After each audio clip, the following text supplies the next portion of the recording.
नमस्कार, कमोडिटी 360 में आपका स्वागत है। मैं हूं मनीषा गुप्ता और कॉटन की कीमतों पर कॉटन एसोसिएशन ऑफ इंडिया और इंडस्ट्री की राय अलग अलग दिखती है।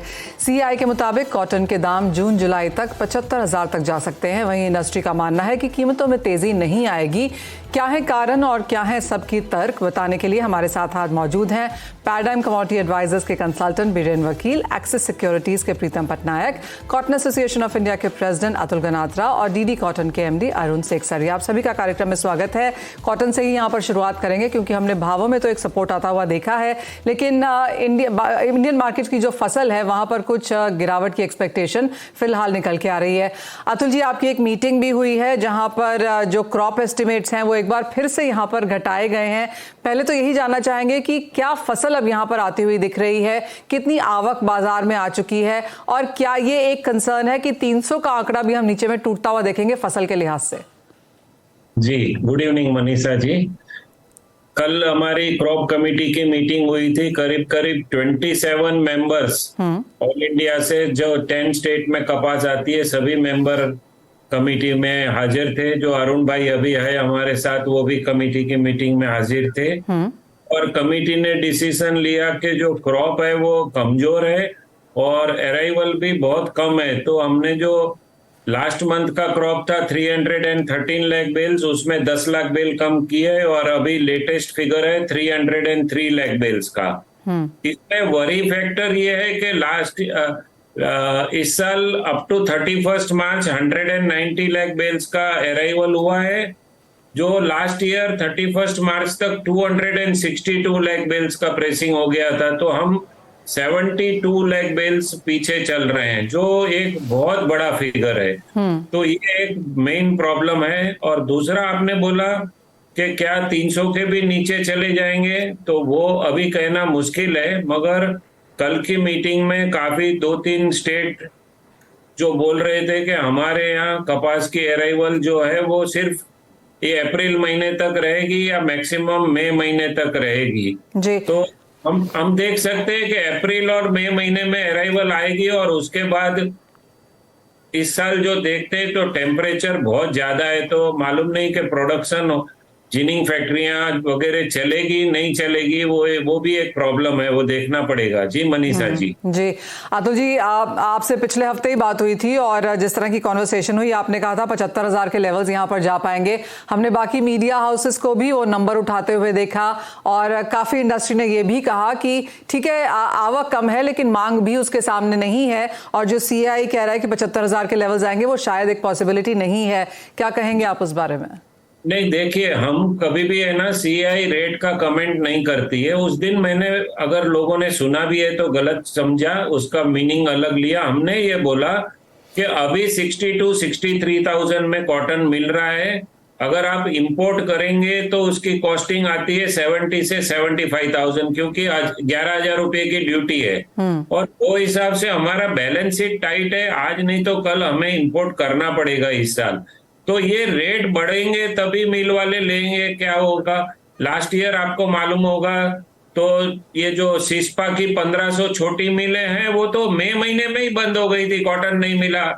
तो लास्ट ईयर हमारा 1 अक्टूबर 2021 में ओपनिंग स्टॉक था 75 लाख बेल्स, और 75 लाख बेल्स ओपनिंग होते हुए भी हमारे यहाँ 1,10,000 रुपये का भाव हो गया। और इस साल हमारे पास 15-20 लाख बजाय 15-20 लाख गार्ड का ही ओपनिंग स्टॉक है। तो वो देखते हुए हमने मिल वालों को एडवाइस किया कि भाई it is a good time, you buy the cotton and may be in June July once arrival will reduce, rate will go up.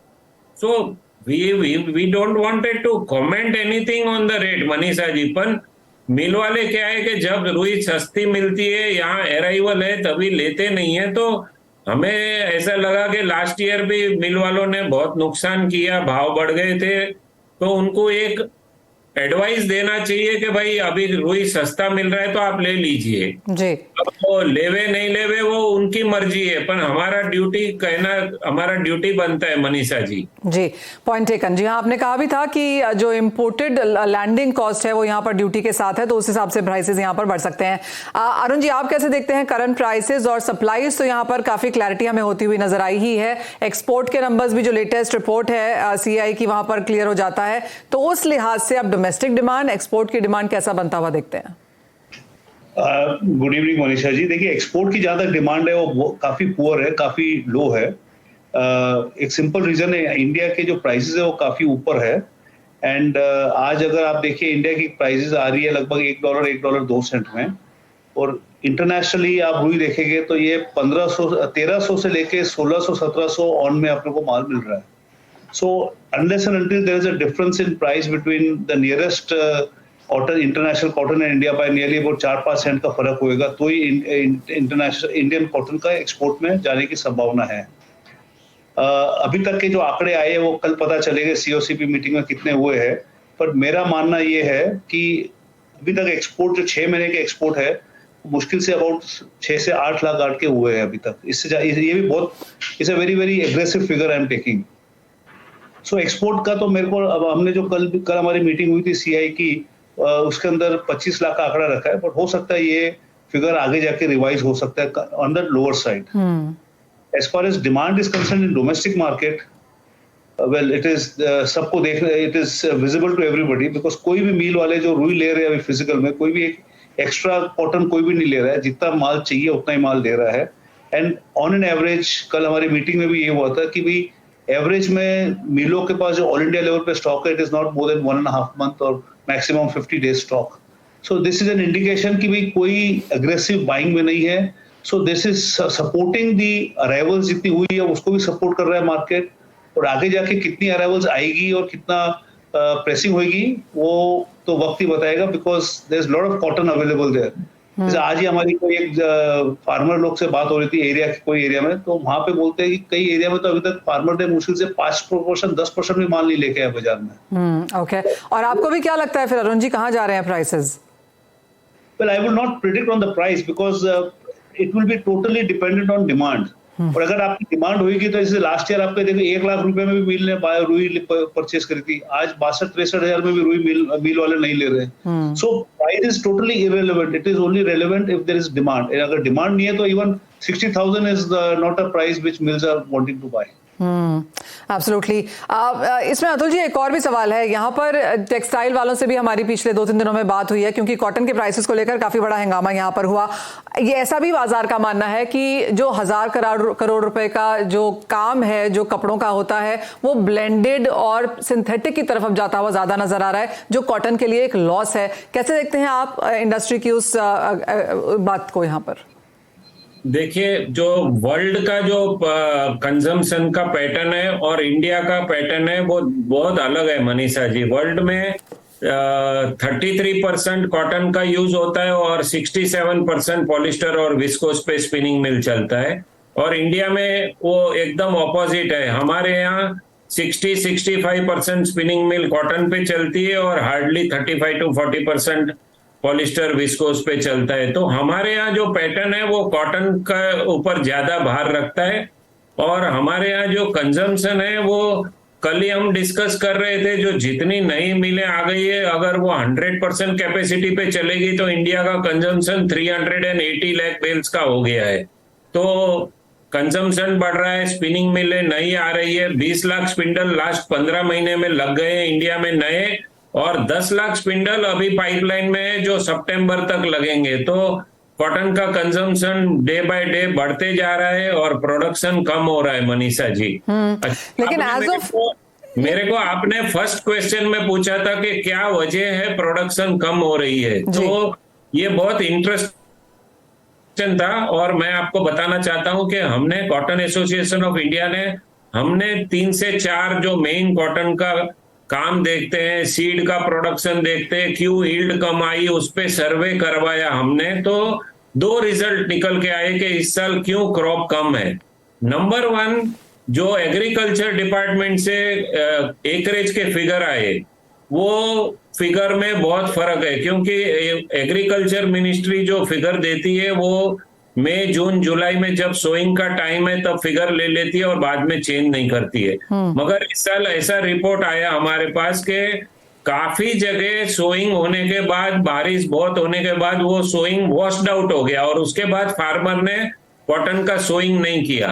तो एक तो जो एरिया है उसमें बड़ा फर्क है। दूसरा फर्क एक लेमैन इजी आदमी को भी समझ पड़ेगा, जो कमिटी हमने अपॉइंट किया था कि भाई आप बताइए क्या प्रॉब्लम है, क्यों यील्ड कम हो रहा है, इतना एरिया अच्छा है, इस साल क्वालिटी अच्छा है, तो क्यों क्रॉप कम हुआ। तो वो कमिटी ने हमें कल इतना शॉकिंग न्यूज दिया कि लास्ट ईयर कपास का भाव 15,000 रुपया था, तो फार्मर ने 3rd, 4th, 5th, 6th picking लिया और कॉटन के प्लांट अप टू अप्रैल मई तक खड़े रखे और एक एक क्विंटल भी आया तो 15,000 रुपया मिल रहा था। तो 6 पिकिंग लास्ट ईयर लिया और इस साल कपास के भाव 7,000, 7,500 है, तो फार्मर ने दिसंबर महीने में ही सब कॉटन के प्लांट्स को अप्रूव कर दिया और 2 पिकिंग लिया। तो जो ये 3rd और 6th पिकिंग है वो 40 से 50 लाख गांठ का लास्ट ईयर आया था, जो इस साल नहीं आया। तो भी एक मेन रीजन है कि क्यों इस साल क्रॉप कम है। हर एक आदमी हमारे को पूछता है कि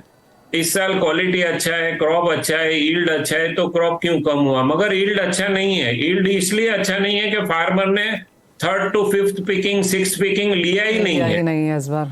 जी मनीषा जी, एब्सोल्युटली, वो एक यहाँ पर वैलिड रीजन है। अरुण जी, आपसे भी एक सवाल यहाँ पर पूछना चाहेंगे। ऑफ कोर्स जहाँ तक मांग की बात है वो तो आप दोनों ने ही बताया कि बहुत ज्यादा बेहतर यहाँ पर होते हुए नजर नहीं आ रही है, लेकिन आगे जाकर किस तरह की मार्जिन हम यहाँ पर आता हुआ देखेंगे जिनिंग स्पिनिंग मिल्स के लिए। जैसे आपने कहा नंबर्स यहाँ पर बढ़ता हुआ नजर आ रहा है, लेकिन सामने मांग नहीं है, लेकिन जिनिंग मिल्स के नंबर्स यहाँ पर बड़े हैं, नए लोगों ने यहाँ पर स्पिनल लगाए हैं, तो कैसे देखते हैं ओवरऑल इंडस्ट्री?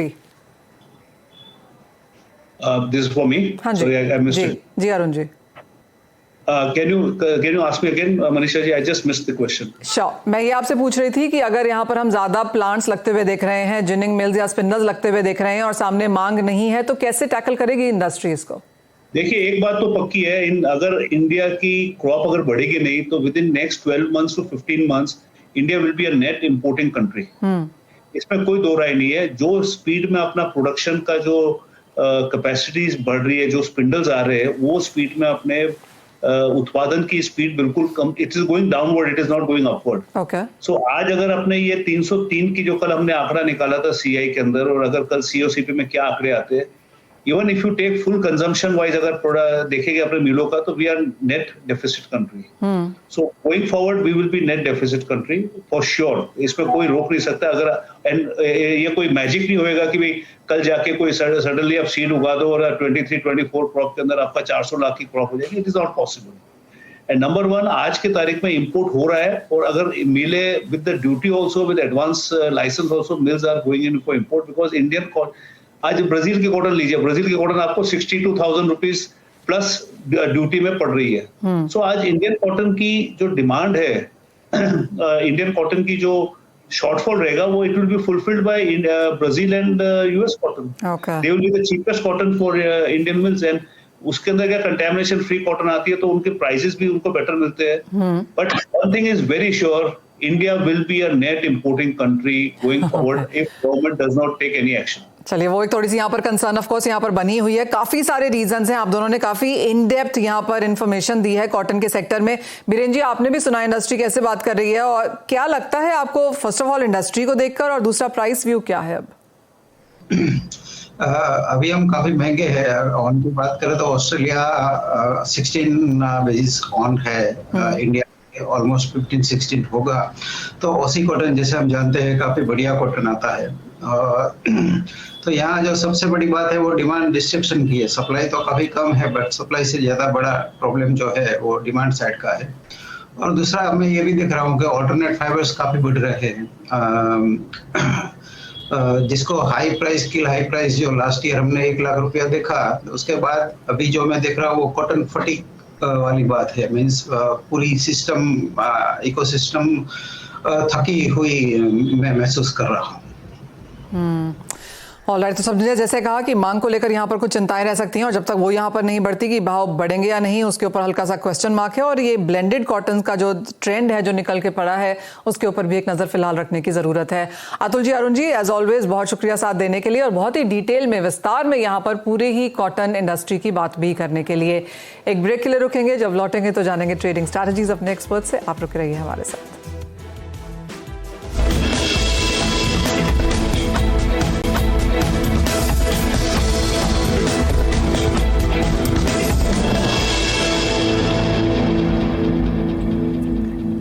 आपका स्वागत है और अब समय है अपनी स्ट्रैटेजीज भी जानने का। And Biren ji, of course cotton के बारे में तो हमने बात की ही, लेकिन अगर एग्री स्पेस में ध्यान दिया जाए तो अब यहाँ पर क्या कहाँ कारोबार करने की राय है, और अगर आपने ईसब गोल्ड जो एक नया लॉन्च है आज उसे भी देखा हो वहां पर भी क्या राय है? ईसब गोल्ड का फंडामेंटल्स काफी स्ट्रॉन्ग है क्योंकि अनसीजनल रेंज से इसमें जो क्वालिटी का मींस प्रोडक्शन अंदाज 32-34 का था, अब वो शायद 24-25 लाख शायद आएगा।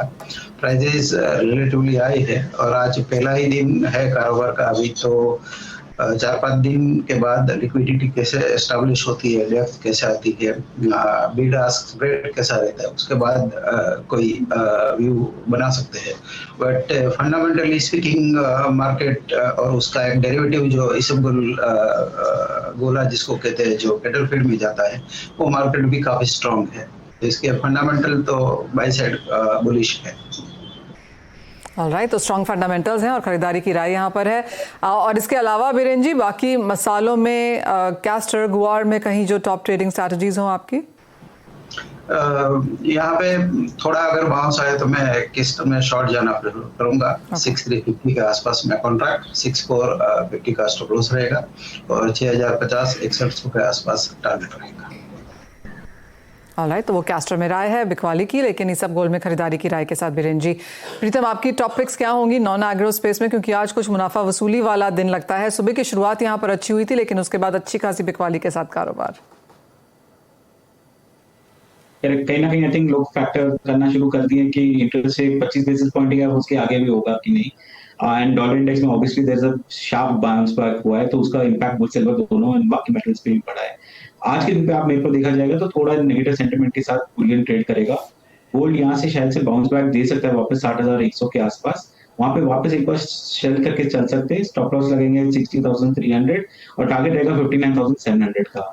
रही बात सिल्वर की, सिमिलरली 74,800 यदि वापस बाउंस बैक के आसपास आता है वहां पे अगेन सेल करके चल सकते हैं। स्टॉप लॉस लगेंगे 75,300, टारगेट रहेगा 74,100 का यहाँ पे। रही बात क्रूड के लिए, आज थोड़ा टेक्निकल ट्रेड लेके चलेंगे हम लोग। वैसे काफी बिकारी, बट आज डेटा भी है, एक्सपेक्टेशन है 2.5 मिलियन बैरल्स का ड्रॉडाउन आएगा, तो कहीं ना कहीं क्रूड यदि 6520 के लेवल पे आता है एक बार एक बाई करके चल सकते हैं, बट एक स्ट्रिक्ट स्टॉप लॉस लगाएंगे 6480 with a target price of 6600।